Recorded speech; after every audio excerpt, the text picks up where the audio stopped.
Assalamualaikum warahmatullahi wabarakatuh.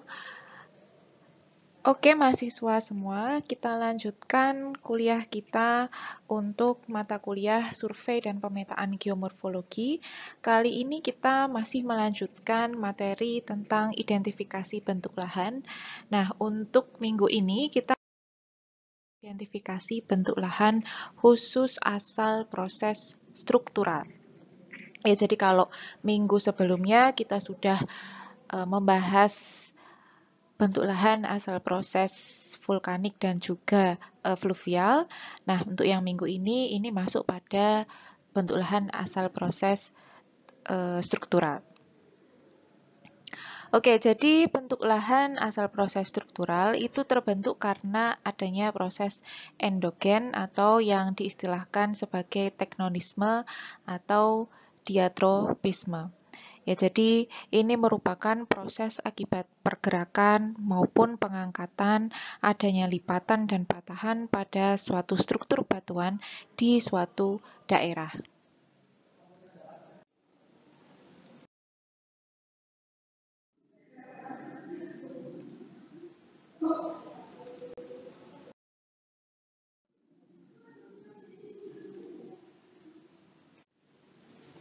Proses tektonisme ini erat kaitannya dengan persebaran subdaksi, di mana subdaksi ini merupakan pertemuan lempeng samudra yang dia menusuk ke bawah lempeng benua, sehingga kemudian lempeng mencair menjadi magma dan timbullah volcano.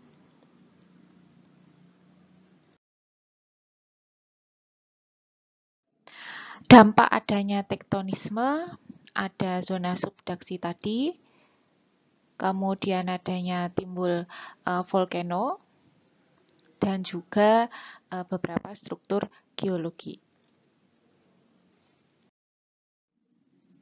Ini adalah gambar contoh struktur geologi yang terjadi akibat proses tektonisme.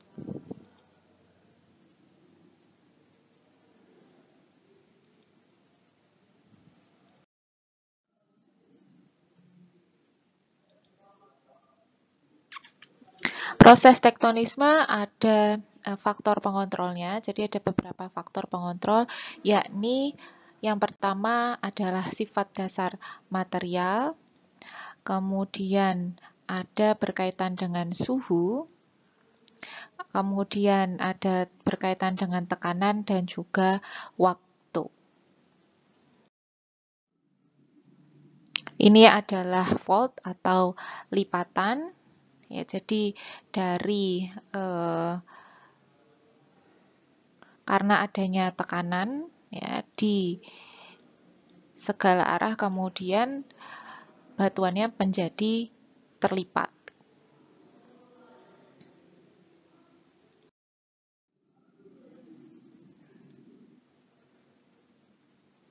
Nah, ini adalah contoh gambar lipatan ya di dunia nyata. Kalau yang di kanan ini itu kalau kita lihat di citra.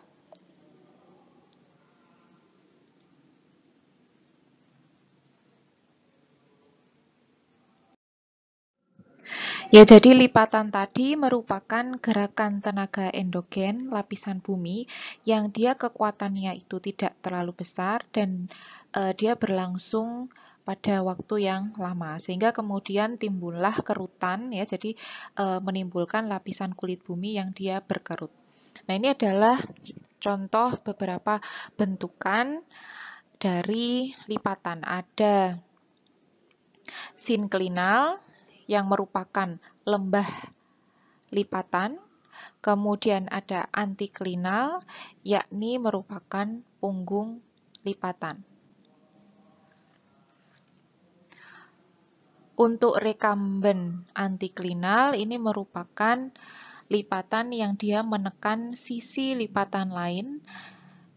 Kemudian ada overturn antiklinal yang dia lipatannya ini sangat condong sehingga namanya overturn.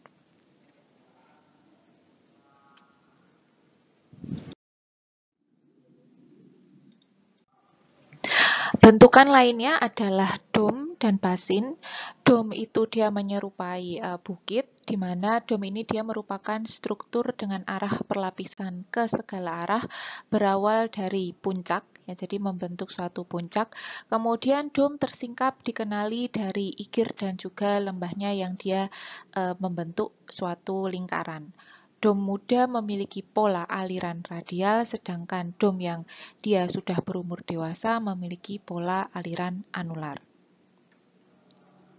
Ya, jadi kalau yang dom itu membentuk suatu punggung gitu ya, suatu bukit, suatu puncak, sedangkan kalau yang basin ini adalah suatu lembah.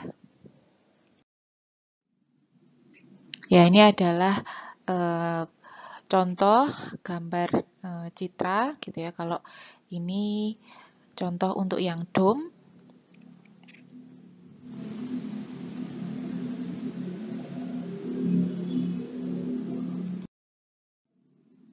Kemudian kita masuk pada patahan.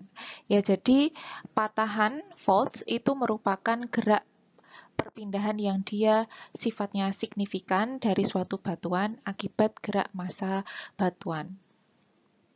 Struktur patahan ini dia nantinya akan menghasilkan pola aliran yang sifatnya spesifik gitu ya, yang khas, yakni adalah pola aliran rektangular maupun pola aliran paralel. Ya, ini adalah kalau kita lihat patahan gitu dilihat dari atas. Ya, ini untuk patahan San Andreas di California.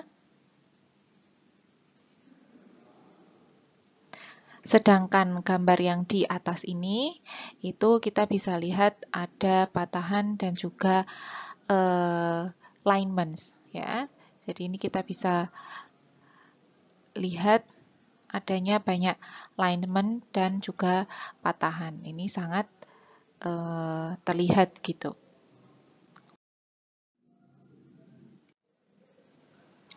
Untuk patahan sendiri ada jenis patahan normal. Jadi normal faults di mana penjelasannya ini adalah suatu patahan di mana ada hanging wall. Ya, jadi ada hanging wall yang dia bergerak turun relatif kepada footwall-nya.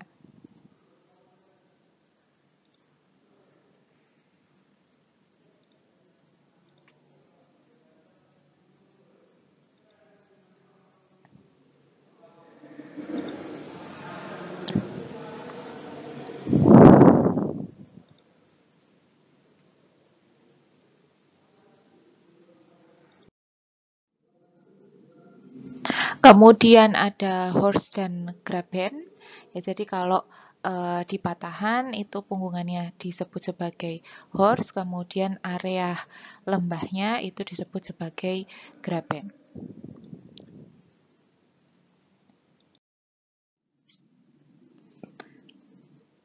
Kemudian jenis patahan yang lain ada reverse faults, di mana ini kebalikannya dengan yang tadi normal fault.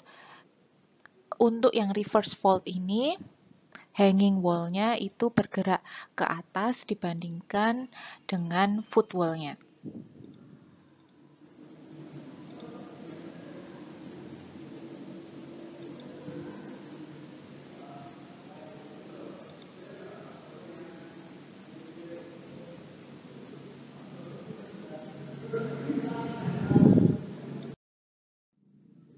Kemudian ada jenis patahan strike slip. Ya, jadi kalau untuk yang strike slip ini arah gerakan patahannya itu sejajar. Jadi a strike slip fault is one in which the fracture is vertical or nearly so. Kemudian di sini dijelaskan bahwa the fracture, ya, jadi patahan itu move horizontally past each other. Jadi kalau ada pergerakan satu struktur batuan secara horizontal, nah ini disebut sebagai patahan strike slip. Ya, jadi ini struktur patahan secara keseluruhan. Ya, jadi ada normal fault, kemudian ada reverse fault, kemudian ada di sini ada strike slip faulting.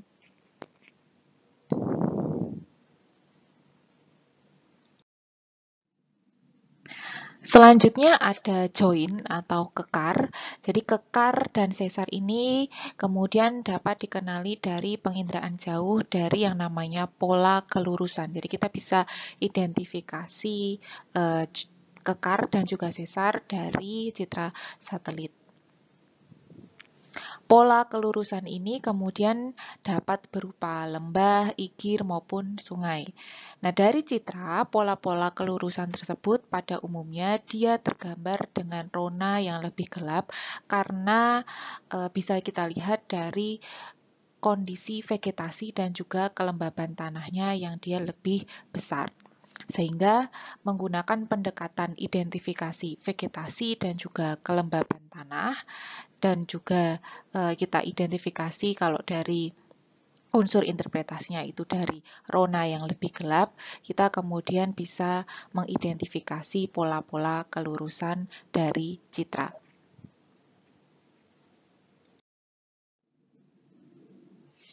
Ya, ini adalah gambar join atau sesar.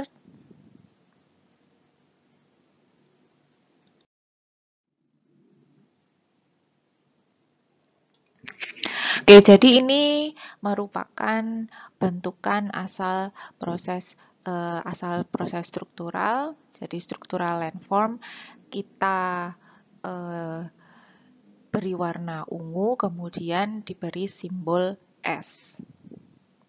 Struktur geologi dari citra itu sendiri bisa kita kenali, bisa kita identifikasi menggunakan pendekatan identifikasi morfologi, pola aliran, dan juga pola singkapan.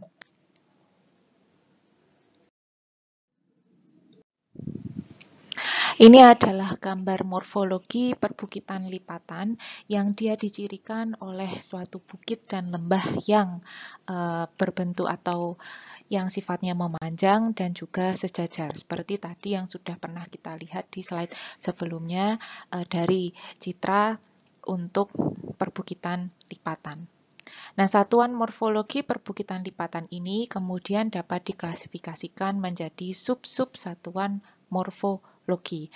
Ada bukit antiklin, ya, yang di A dan C ini adalah bukit antiklin, kemudian yang B dan D ini merupakan lembah sinklin, lembah antiklin ini yang E, kemudian yang F ini menunjukkan bentukan bukit sinklin. Ada juga bentukan perbukitan monoklin, ya. Jadi satu bentukan seperti ini itu disebut sebagai perbukitan monoklin. Perbukitan monoklin ini merupakan suatu bukit yang dia tersusun atas batuan sedimen dengan arah kemiringan yang seragam. Selanjutnya ada kusta, yakni merupakan punggung atau punggung bukit atau perbukitan yang dia curam, yang dia terbentuk dari lapisan batuan sedimen pada suatu struktur yang namanya struktur homoklinal.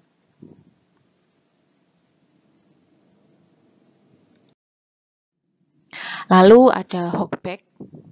Ya, jadi hogback ini dia merupakan bukit yang memanjang searah dengan jurus perlapisan batuan dan juga memiliki karakteristik kemiringannya lebih dari 45 derajat.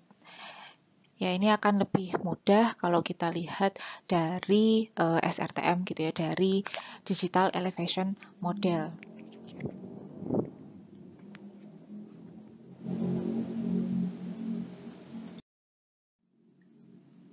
Lalu ada gawir atau escarpment, di mana gawir ini merupakan bukit yang salah satu lerengnya merupakan bidang sesar.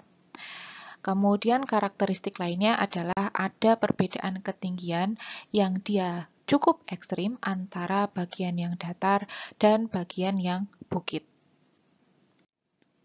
Jadi bisa kita lihat pada bagian ini, ya, itu dia memiliki greater uplift on the side. Ada perbedaan ketinggian yang sangat ekstrim antar bagian yang datar dan juga antara bagian yang bukit. Lalu ada peneplain. Peneplain ini dia merupakan puncak gunung yang baru terbentuk dan merupakan hasil pengerjaan tenaga eksogen, terutama hasil dari proses erosi dan juga pengikisan. Jadi kalau kita lihat di sini, ini ada suatu puncak begitu, kemudian karena adanya proses erosi dan juga pengikisan, karena disebabkan oleh tenaga eksogen, maka kemudian terbentuklah yang namanya peneplain. Lalu ada plato, yakni merupakan dataran yang menyerupai meja, jadi bentuknya ini seperti meja dan dia tersusun atas batuan yang perlapisannya horizontal. Ya, jadi ini ya, itu merupakan gambar dari plato.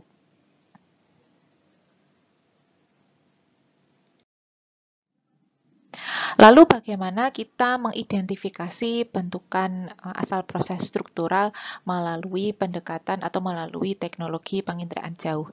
Nah, caranya yang bisa kita lakukan salah satunya adalah melalui pendekatan pola aliran. Sehingga ketika kita mengidentifikasi bentukan asal proses struktural, itu kita dekati dari kita mengidentifikasi dulu pola aliran dari satu wilayah. Apakah satu wilayah itu punya pola aliran dendritik, kemudian ada paralel, trelis, rektangular, radial, maupun anular. Ya, contohnya untuk pola aliran radial itu umumnya satu bentukan volkanik maupun yang dome. Ya, sedangkan untuk yang anular itu dia dijelaskan di sini itu untuk bentukan struktural dome dan juga basin.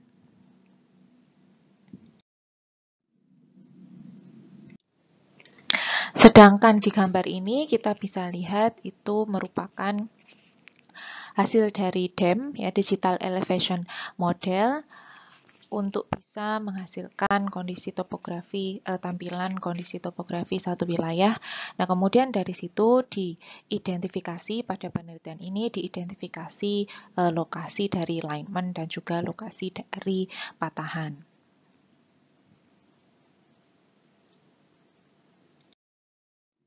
Ya, oke, jadi itu yang kita pelajari pada minggu ini. Jadi untuk minggu ini materi kita adalah identifikasi bentuk lahan asal proses struktural, di mana kemudian di beberapa bagian saya tampilkan bagaimana kita mengidentifikasi atau melihat bentukan asal proses struktural tersebut melalui citra. Oke, jadi cukup sekian kuliah dari saya. Terima kasih. Jangan lupa seperti biasa untuk password presensi ada di sini saya sertakan. Oke, kalau begitu itu saja yang bisa saya sampaikan. Saya tutup. Wassalamualaikum warahmatullahi wabarakatuh. Sampai jumpa.